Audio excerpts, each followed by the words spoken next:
Hey guys, welcome back again to the best procurement channel, of course with myself, Lerato. It has been a minute since we did a nice sit-down video, and today guys I want us to chat about how to make procurement great again. What are the factors that we can consider in making sure that we elevate our profession? We are taken serious by business, we are taken serious by suppliers, stakeholders, and basically the community at large. I think procurement has really a bad record.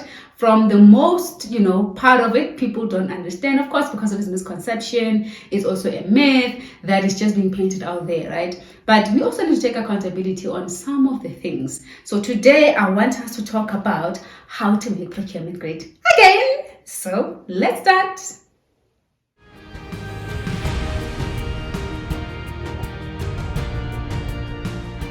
The first thing that we need to look into basically in elevating our procurement, profession and how we take it serious is our selection analysis, right? And selection analysis, it means how do we select our service providers? Do we select people in a fair process, in an equitable process? We all know the triple PPP, processes, policies and procedures, governance, and besides that, also there's important around how do we bring on board a supplier? If we have a supplier on board that did not meet the minimum requirements, was not qualified accordingly, who do you blame? It is, of course, procurement, because we are there to ensure that all the business requirements are jotted down properly, and the supplier that we are bringing on board, because we are entrusted with that type of responsibility, right? And if we're entrusted with that type of responsibility, is for me, how do we shape up and ensure that we bring a supplier that is capable to deliver, to make sure that they perform, and to make sure that they give us that which we need, and ultimately to meet our customer requirements, right? So that is one of the important things in terms of elevating the procurement to be taken seriously. If we just, take out a tender without adjudicating properly, without selecting a supplier according to the right credentials, and also without doing our due diligence, I think there's a very important thing we need to do in terms of doing our due diligence properly. I mean, due diligence means that we're going to check that you are a verified supplier. You are the one that we can entrust with our business. Of course, sometimes operational risk is necessary to assist us in making sure that we appoint the right people properly, right? So that is just one of the important things. Secondly is, of course, appointing the right professionals. You can think that this is an easy one, but I don't think it is so easy, because we still find professionals in the positions that they don't understand the technicalities required and the expectations required of them to perform in an optimal manner. But appointing unqualified professionals is a massive detriment to the procurement field for the most part of it, because if you don't have the right person that they have the right qualification and the right expertise, it becomes a challenge to even do the proper selection. It becomes a challenge in how they conduct themselves in an ethical manner. It becomes a challenge in how we continuously draft and promote the policies that make sense. So if you don't appoint the right professionals, qualified professionals that is, then you, as organizations and as an industry, we are then faced with challenges of having people that cannot deliver as per the requirements, that don't see procurement as a strategic function, but also see procurement as an operational paperwork, type of function. And really, that's not what we're advocating. What we're advocating here is we need people that are qualified, that have understood the mandate, that understand the importance of being an ethical procurement professional, that understands what government is saying about the the field and the profession, the global aspect of what it entails. I mean, this also touches on, you find some people that cross between departments. The 1 year you are in finance, the next year you are in business administration, the 1 year you're in strategy, and then next you're in marketing, and then you're in procurement. Please tell me, how are you going to perform accordingly and measure supply performance and governance and make sure the requirements are kept properly if all you have been doing is appointing people that have been hopping? There's nothing wrong giving people an opportunity, don't get me wrong. However, they have to be qualified. They must understand the requirements of that role. Otherwise, they're just moving in circles, and some of our problems really are not embedded in other things, but it is in these things where we don't train, we don't promote, we don't educate properly, and don't have the right team. Here's another thing that we can make procurement great again is defining the needs analysis on the spot properly.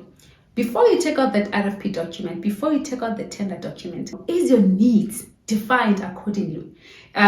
We do understand that sometimes business writes specification in their head, that which is, this is what I want, but might not even factor the TCO model, might not even factor the maintenance, might not even factor, the supply performance metrics, might not even factor the SLAs that we need. And this is when procurement is to come in and assist the business to say that, yes, I see this is what you want, but did you consider this? Did you consider that? Did you consider that? Our supply selection process needs to be up to scratch.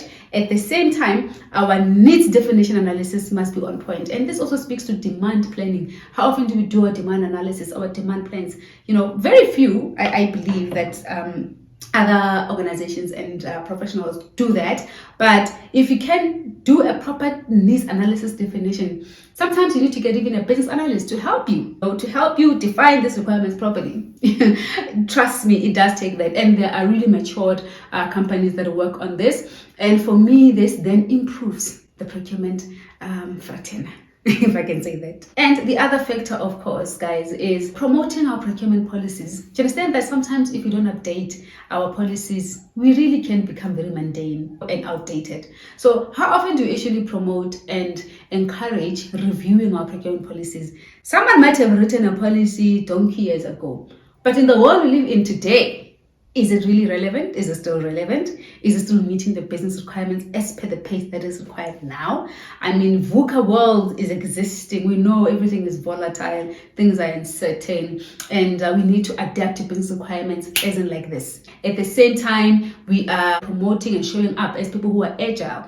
But is our procurement policy saying that? We can be agile as professionals, but is your policy in your organization specifically speaking to that? These are some of the things that I feel we can challenge the narrative and say that, yes, there is a timeline associated with getting 3 codes, and maybe even the 3 codes might not even be, in fact, the 3 codes needs to be very contextual to at least my opinion. Don't judge. My opinion says it needs to be contextual. If I need to get a quotation for, let's say, a cleaning, service, or I need to get a quotation for maybe a maintenance supplier, it's different, right? Even from maybe IT type of services, right? I'm just thinking off my head, but sometimes if you need a particular research and you wanna finish this thing now because there's time associated with this, time to market. Sometimes 3 quotations might not even be at that moment something that is required. We cannot just be rigid and be wearing oogklapper. When I grew up, they used to say that there's a lot more that we can do. So what do I mean by updating our policies is sometimes having to refresh, to check that, does this still make sense? How can we modify, to still be within the governance procedures, but to respond to business requirement promptly? And I tell you, most of them, the executives, will start taking procurement very serious and also making a strategic function, because all that which you want is the same thing that the sales team wants, that the strategy team wants, and the delivery team. And of course, we are also enabling that. You know what I mean? So for me, is then elevating the procurement profession and be taken seriously. Demystifying all these thoughts is for us to also renew and refresh our procurement processes. Got that?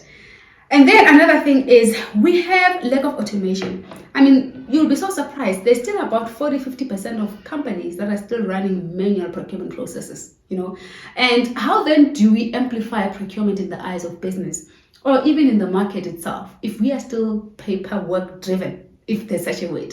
If we're so driven by manual processes, it still takes time to do complete data in the documents. There's still mistakes people do in terms of the manual work and the manual processing. How then are we saying that we can be taken seriously? How then are we saying we can change how procurement is seen?